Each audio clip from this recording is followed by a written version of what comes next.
So the video this week is about the blog that I wrote last week.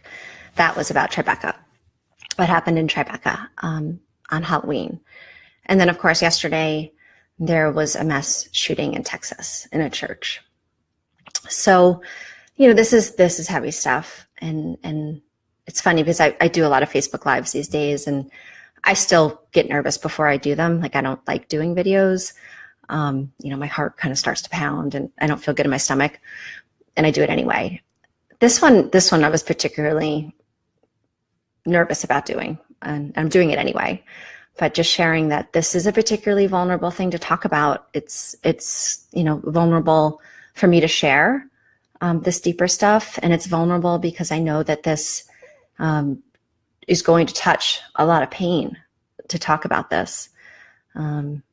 And touching pain is dicey. It's something that I've had to learn over the last bunch of years to get better at, because it's not something that I naturally was particularly skilled at. Like being gentle, I don't know how long you may have known me. Like some people haven't known me that long and don't have the perspective of how much I've grown as a person and how different I am now as a human being than I was at different points in my life. Being gentle wasn't ever something that I was particularly skilled at. I was more kind of a bull in a china shop kind of person. I had a lot of ideas. I had a lot of confidence. I had a lot of bravery, and would just dive in and like, oh, I can do it, even if I had no idea if I could do it or not, that kind of thing.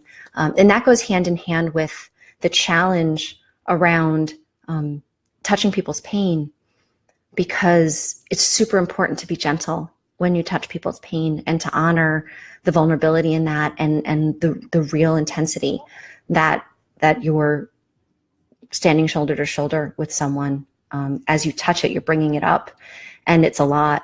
So, whenever there's something like Tribeca where people, were tragically killed, Texas, people were tragically killed, there's a lot of pain for people around this. And there's a lot of fear for people around these tragedies. So I was definitely a lot more trepidatious with this video than I have been in the past. That said, I'm going to dive in and just do my best. That's all we can do.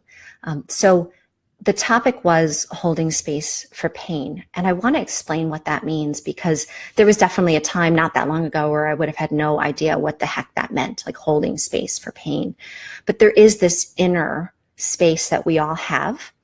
And when we start to feel pain, it kind of comes up in our space.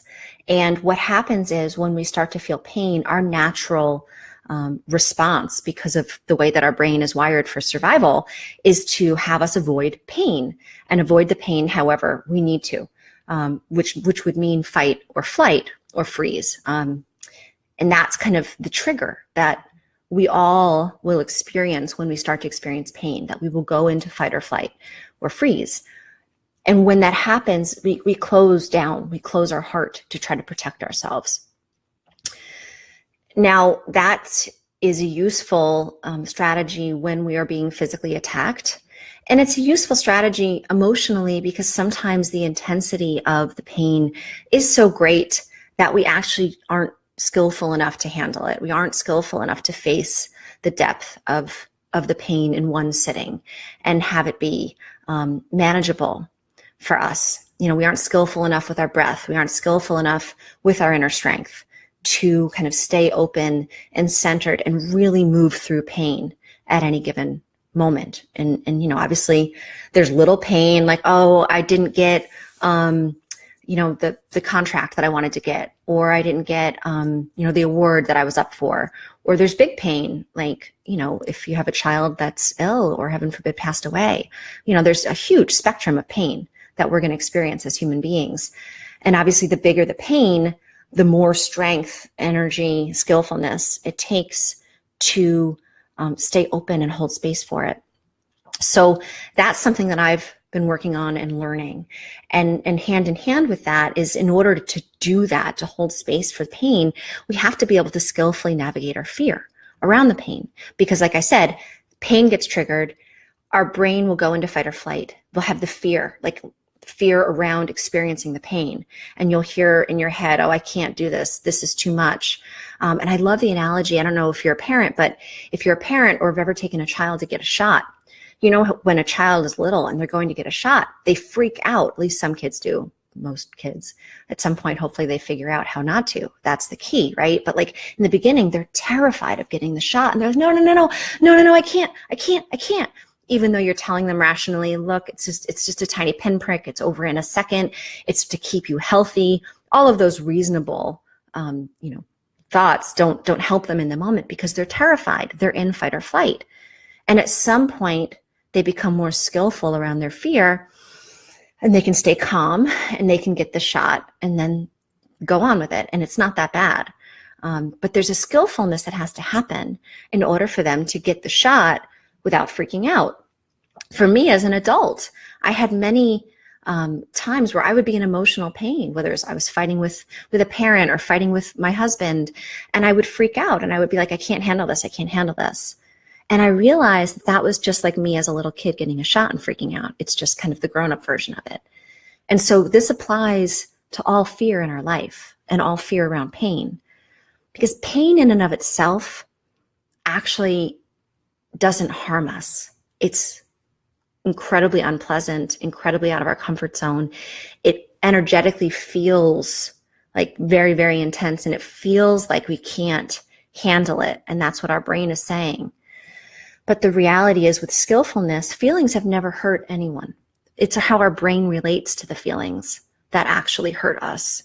So we have this opportunity, and ultimately it's kind of where we're going out of necessity, hopefully, if we're growing and evolving, to be able to navigate our fear, and specifically the fear around the pain, the emotional pain of a situation.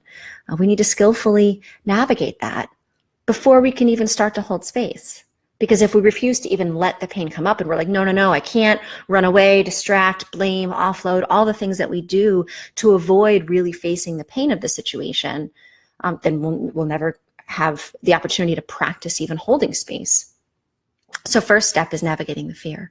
And then the second step is, what do you need to do internally to start to hold space for your pain? Breathing. That breath is one of the most powerful tools that we have at our disposal at any moment to help us face pain and stay calm through the face of pain and let the pain move through us. Quiet our brain. Don't let our brain attach to the pain and make up stories that is making everything worse and inflaming it, right? Inflaming the collateral damage. So we have this opportunity to use our breath, use skillfulness around our thoughts, do other kind of coping mechanisms to break it up however we need to get better and better at holding space for our pain so the pain can pass through us. There's a Winston Churchill quote. I think it's, if you're going through hell, just keep going. Don't stop. Don't get stuck in the pain. Yes, these things that are happening in our world are painful. Yes, they're scary. Yes, and we need to skillfully navigate it.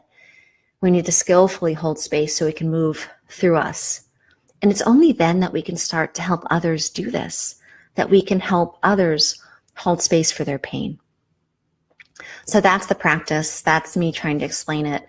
And I know that it's hard to kind of find words about some of this inner stuff that there's no science to measure. But any questions you have on any of this, I really do care about sharing these skills and insights, because it's these skills and insights that have transformed my own life and unlocked higher and higher levels of happiness and power, and being able to make my life as good as possible. So thank you, everyone. Have a wonderful day. Sending lots of light and love, especially to those that are in pain right now. Have a good day.